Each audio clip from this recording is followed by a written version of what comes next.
We need to say a few words about the stability of external fixators or regarding the lawn systems. We've talked a lot about stability now of internal fixators or corresponding nails. Now we need to check that off. The area of stability with external fixators. The external fixator was initially a tool to stabilize difficult bone fractures. So wide open fractures, open to the tread, major soft tissue damage, the doctor knows that. Becker from plastic surgery and orthopedics, where they are not able to immediately to introduce an internal stabilization system, then you have to use the fixator. That was like everything in medicine. Then the waves go, they spill over to the fixator. Then ultimately we have every fracture, almost every one. For those that could not be treated conservatively, we then applied the fixator. That's of course complete nonsense because the bone doesn't need it in that shape. It was really originally reserved for difficult soft tissue situations. Soft tissue stabilization, healing of the soft tissues. When the soft tissues are healed, then every bone heals. Only when the soft tissues are compromised and the bone might even be exposed, then you've lost. With the bone healing, it doesn't work.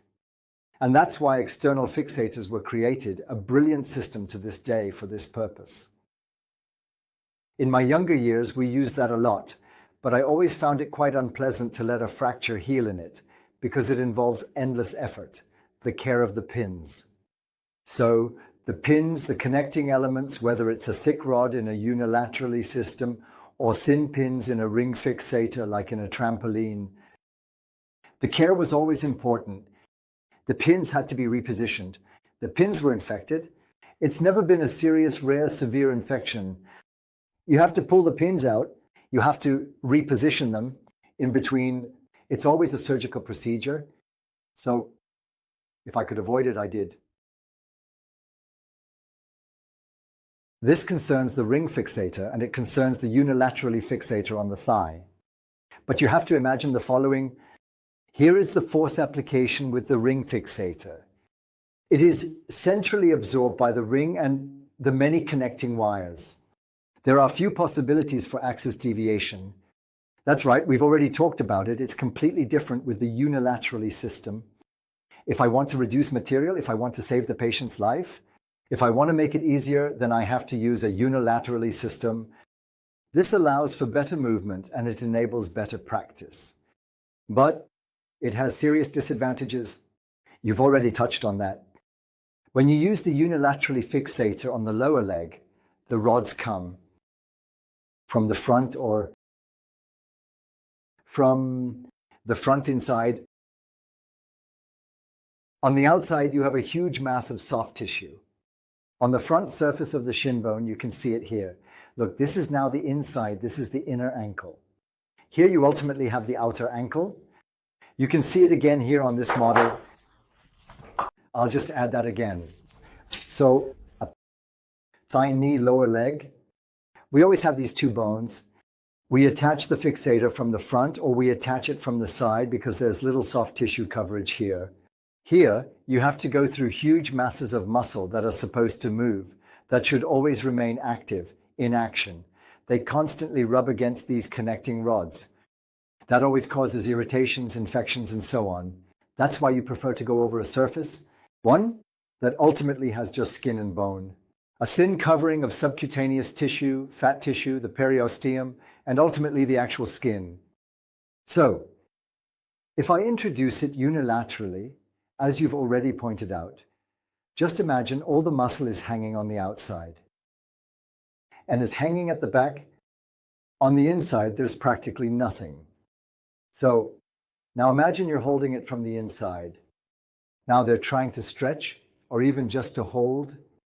Then these connecting rods are attached to the external fixator.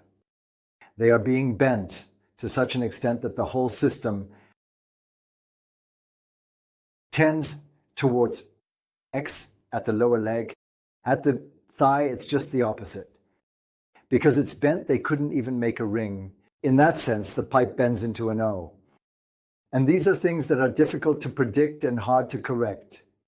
In the case of extension due to extreme tissue tension, This basically means using unilateral fixators both in the lower leg area and in the thigh area on their own. For large distraction distances, it is rather critical to maintain. The fixator is already a stable system for immobilization in case of a bone fracture, but actually, for the extension, it's only really suitable as a ring fixator at most. Elisarov demonstrated that in the end, a biological principle from August Beer and a principle of stabilization through ring fixators from an Austrian, he brought that together. He was asked about it later, and he always said, no, that's my idea. But both aspects are very important. However, he developed it in a magnificent way at the largest orthopedic clinic in the world in Siberia, in Chure. That means basically in the unilateral system, we have the problem that when we want to extend, the tension naturally increases. The tension rises accordingly. Is there a bending force? And this bending force is then countered by adding a nail in addition to the unilateral fixator. That means basically you have two systems that wouldn't work on their own because the nail is in this system. First, a rigid nail. This is not a nail that includes the distraction mechanism. Point 1, point 2. Is it generally a smaller nail because the pins still have to fit around it? Either the pins, the rods, or in the case of the unilateral, the thick ones. Pins from the system? No, contact with the nail. Exactly. That means when we talk about stability, the ring fixator with the trampoline effect is already stable. Whether it is adequate for the entire duration of the extension is another question. When we talk about stability, the unilateral fixator on its own is actually rather obsolete because it doesn't really provide good stability during distraction. That means the fracture ends will then vary. There will be a bending force, and accordingly the whole system won't extend evenly. And for that reason, you want to counteract the whole thing and add a nail in addition to the unilateral fixator. You can also add a point to that. Now, attempts are being made to overcome the disadvantages of the whole fixator mechanism in connection with the elon is somewhat reduced by having, at the end, that's the principle of the elon, a nail in the bone. The nail is inserted as deeply as possible. Inserted deeply. So you take a very long nail that goes down quite far, and you fix the nail at the top with screws. Here is the line for the cut. And then you pull the bones apart with the external fixator. And with that, the lower part of the nail pulls out of the lower bone tube. And as soon as you reach the desired length, you quickly go ahead and drill in the cross screws at the bottom. That keeps the system in place. The screws at the top are already in place at the beginning, and the lower ones will be added at the end of the extension. And then you quickly remove the fixator because you want to keep this gut and test sort of infection as small as possible. We've seen many cases where exactly that happened. Has occurred. If you make a pure fixator, this bending that we just pointed out, the thigh goes into an O, the lower leg into an X. It's even gone so far that there's this intermediate step where you first extend with the fixator. You don't put a nail in. Some people are given antibiotics for a long time to prevent infections as much as possible, and then switch after reaching the extension to a nail. What comes out of this, I can impressively show you with a few images, which we won't show here, as that doesn't relate to our topic here, but how difficult it is to achieve a proper shape, to maintain the length, to keep the form, to hold the axes.